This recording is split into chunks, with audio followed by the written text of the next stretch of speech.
Does that come with kind of pressure or is it pride? I would say more pride. I think it depends how you look at it. And I try to take it in with as much gratitude as I possibly can, because I know not a lot of players are able to have this platform, and it's a blessing to have this support behind me.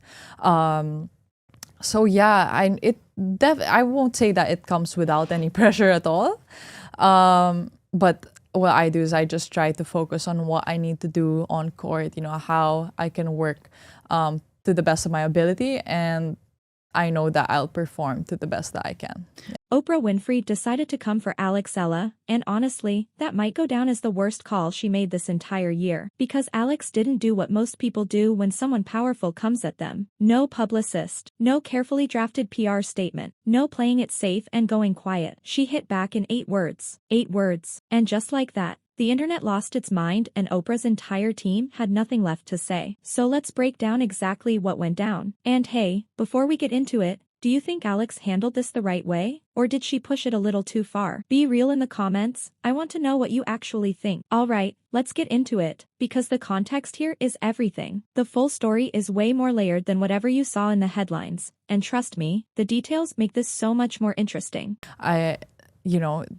just everything clicked after that, and I look back at that moment and I just think, wow, like it was insane, and it's crazy to believe that actually happened. Eala isn't just having a moment. This isn't one of those situations where someone stumbles into a viral post, rides the wave for a couple of weeks, and then quietly fades out. What's happening with Alex is something different, something that compounds. It builds slowly, then all at once, until suddenly brands are reaching out, arenas are filling up, and people who couldn't name a single tennis player last year are saying her name like they've always known it. She's a product of the Rafa Nadal Academy. As a teenager, she packed up, left the Philippines, and flew to Spain to put herself through one of the most grueling tennis development programs on the planet. Junior Grand Slam title, the ITF circuit grind. Qualifying rounds in punishing heat, thousands of miles from home, earning ranking points one brutal match at a time. No shortcuts, no safety net, just the work. And somewhere inside all of that, she became something bigger than a tennis player, a cultural force across Southeast Asia and far beyond. Her matches sell out. Sponsors are fighting for her. Magazines are calling. A 15-year-old in Manila who's never watched a single point of tennis is now glued to the screen,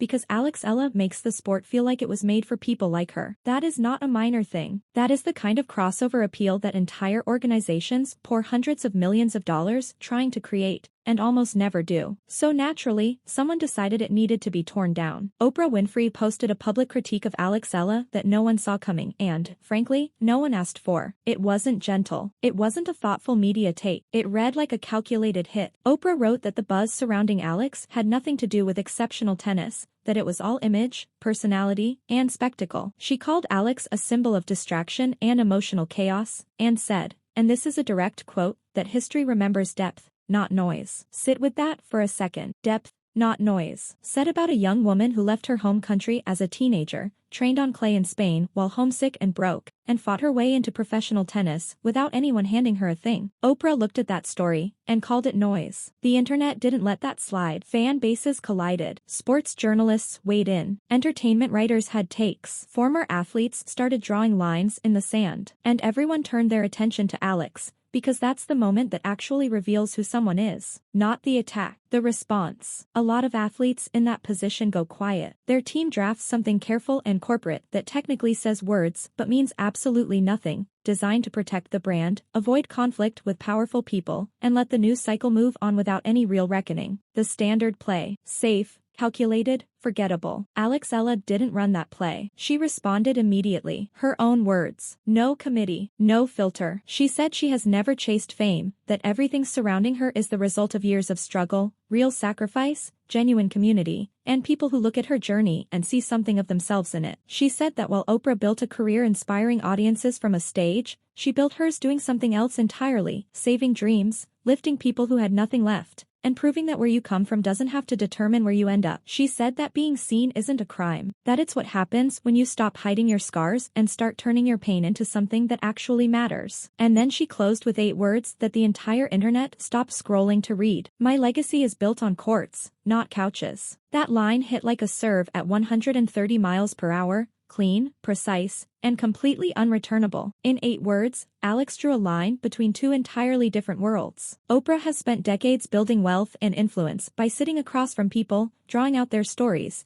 and presenting those stories to a television audience. That's a real and powerful thing. Nobody's dismissing it. But there is a fundamental difference between discussing struggle from a studio and actually living it. On hard courts, far from home, with a racket in your hand and a ranking that has absolutely no interest in your feelings. Alex didn't say Oprah's work was worthless. She simply said her own work happened somewhere else. And she said it with a precision that left no room for argument. The fallout was instant. Fellow players started liking the post, not commenting, because athletes are trained to be careful, but liking, which in today's media landscape is its own kind of statement. Former champions who spent years being told that their marketability somehow undermined their credibility came out openly supportive. The hashtag pain into purpose started trending worldwide and completely hijacked the very conversation Oprah had tried to control. And Oprah's camp? Silence. No response. No clarification. No follow-up. Just quiet. Which, if you know anything about Oprah Winfrey, is actually deafening. This is someone who has navigated decades of public controversy with grace and speed. The fact that her team said nothing suggests one of 2 things: either they genuinely had no answer to those 8 words, or they looked at Eala's fan base and decided that poking further wasn't a fight worth entering. Either way, it tells you everything. Now let's talk about why Oprah's original post landed the way it did, because it didn't arrive in a vacuum. It dropped into the middle of a conversation that's been going on for decades, and frankly, everyone is exhausted by it. The conversation about what young female athletes are and aren't allowed to be. This script has been recycled over and over. Anna Kournikova was one of the best doubles players on the planet and a genuine top 10 singles competitor, and the media spent the late 90s reducing her to her appearance and using her endorsement deals as proof she wasn't serious. Maria Sharapova won 5 Grand Slams and spent her entire career having to defend the idea that those titles were real. Emma Raducanu won the US Open without dropping a single set across qualifying and the main draw, one of the most extraordinary athletic achievements in recent memory, and the moment she signed brand deals, people started questioning whether she actually cared about tennis. The pattern never changes. Young woman succeeds. Young woman becomes marketable. Someone decides the marketability proves the success isn't real, and the athlete is left defending something that should never have needed a defense in the first place. Oprah's post followed that template so precisely it was almost hard to watch. Alex's personality is a distraction. The spectacle drowns out the substance. Being everywhere isn't the same as maturing, but here's what Oprah missed, and what her generation of media gatekeepers keeps missing. The playbook is gone. The old model was simple. You had a story, a publicist pitched it,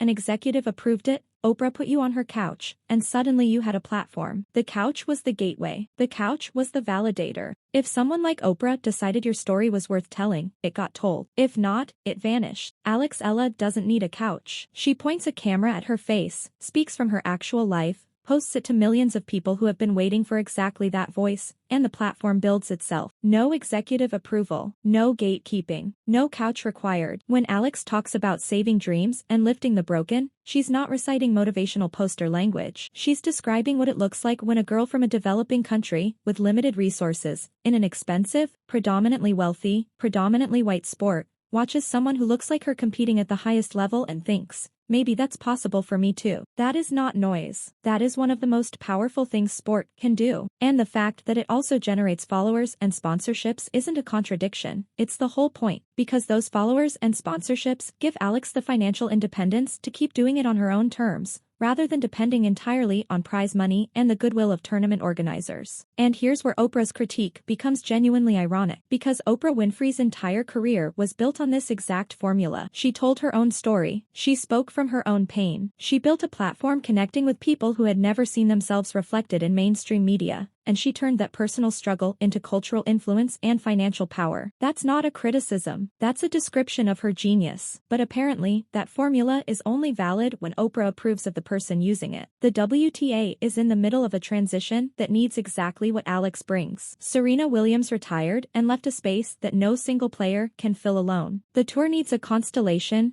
different stars capturing different audiences, different generations, different cultures. Aryna Sabalenka dominates on court. Coco Gauff carries her own cultural weight. Iga Swiatek is statistically relentless. But none of them is generating the kind of crossover attention in Southeast Asia, where hundreds of millions of potential new tennis fans live, that Alex is generating right now. The sport doesn't need its rising players to be quiet and invisible off the court to prove they're serious. It needs them to be exactly what Alex is: compelling, authentic, and connected to communities that traditional sports media has ignored for far too long. There's a teenager in Manila right now watching Eala and thinking about picking up a racket for the first time. That teenager isn't tuning into Wimbledon coverage on cable. They're on their phone, watching Alex's posts, feeling, maybe for the first time, like this sport could actually belong to them. That is not a distraction from tennis. That is the future of tennis. Oprah, of all people, should understand what it means to be the first person who looked like you in a room that wasn't built for you. She should understand what it does to a community when someone from within that community rises to visibility in a world that historically kept the door locked. She built an empire on that understanding. And yet, when Eala does it in real time, on her own terms, with her own phone and her own voice, the verdict is that she's producing noise. Let's come back to those 8 words one more time, because they deserve it. My legacy is built on courts, not couches. It's not angry, it doesn't name-call or perform outrage or reach for drama. It just states a fact with complete clarity. Alex knows what her work is. She knows where it happens and what it costs. And she has no interest in having that work evaluated by someone who has never had to return a serve in the deciding set of a qualifying match while carrying the weight of an entire nation's expectations. The court doesn't care about your television ratings. It doesn't care about your production budget or your magazine covers or your awards. The court only cares whether you can compete. And Eala has spent years proving, over and over, that she can. Oprah's silence since those 8 words dropped has stretched longer than most people anticipated. The woman who built a career on always knowing exactly what to say, exactly when to say it, appears to have decided there is simply no good follow-up to courts, not couches. And honestly, that might be the most revealing thing about this entire situation. Because when a 20-something tennis player from the Philippines leaves one of the most powerful media figures in the world with nothing left to say, that isn't noise. That's a statement. Eala walked into a fight she didn't start,